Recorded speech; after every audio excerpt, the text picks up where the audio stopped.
I yield The back. lady yields back. Now I'll recognize Mr. Bentz for his 5 minutes of questioning. Thank you, Mr. Chair, and thanks to all the witnesses for being here today. In preparation for this hearing, I looked at the title. It said the World Wide Web Examining Online Harms. And of course, I'm totally supportive of the fact that we are prioritizing kids, but I decided I would go back and take a quick look at just how much online time people were spending. So I'm sure that all of you are aware of the fact that Americans now spend 7 hours and 3 minutes a day, each one of us apparently online.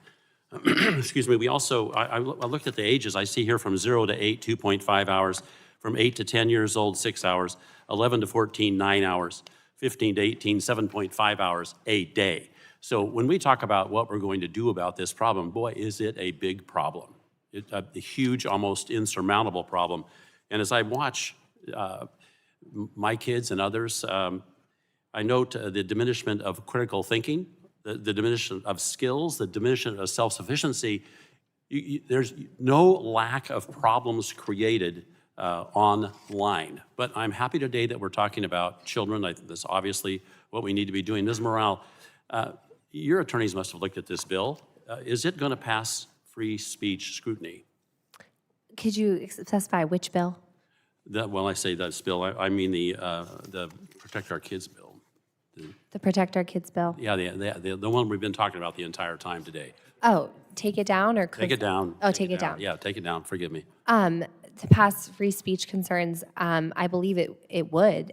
This is just trying to say that platforms, because in Section 230, there's a Good Samaritan provision that incentivizes platforms and said you will be protected from liability for removing content that is obscene, lewd, lascivious, otherwise objectionable.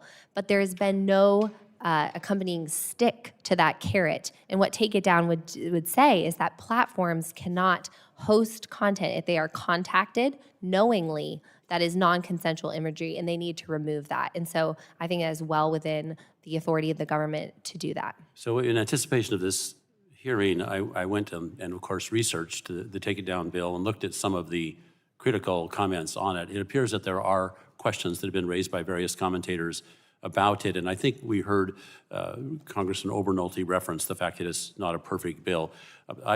We want this bill to survive. So I hope you've reached out and whatever suggestions you have, or anybody on the panel that we should change this bill, please tell us. Because in looking at the history of everyone trying to get this done, obviously First Amendment issues are going to come up. Why I'm asking you questions, your testimony touches on the limits of some content filtering tools available. I take it these things are not effective. Tell me why.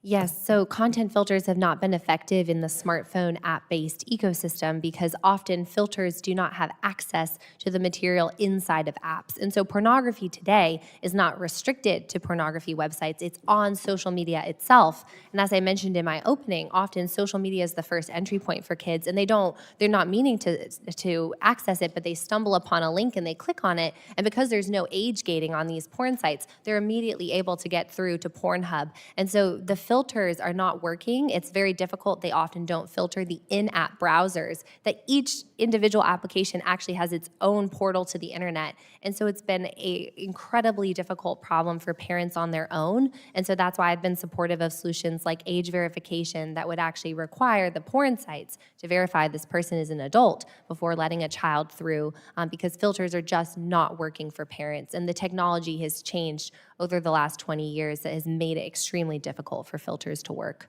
I want to move back to a much more difficult issue, that's Section 230. So I was on Judiciary until I had the good fortune of being selected for this particular committee. And I must say, in the days and weeks I spent studying Section 230, it appeared to me hugely challenging to change it. Do you have some suggestions on how we might actually do that? A couple quick suggestions. I would say one critical thing would just be to clarify that Section 230 does not apply to product design, to the company's own wrongdoing or their own algorithms as their product. I think that has been an issue that we've seen of lawsuits getting thrown out in court claiming Section 230 immunity when it was not the speech the platform was hosting of third parties, but it was actually the product design of those platforms, algorithms connecting sex traffickers to their victims or promoting blackout challenges into the feed of a 10-year-old girl who then took her life by accident. And so I think it's really important to clarify Section 230 was not meant to cover product design. I would also say a bad Samaritan carve-out to say that if you are knowingly hosting criminal content or criminal behavior on your website, you do not get to hide behind Section 230's immunity. To accompany the Good Samaritan provision, we need a kind of commensurate bad Samaritan carve-out for knowingly hosting criminal material. Thank you. Yield back.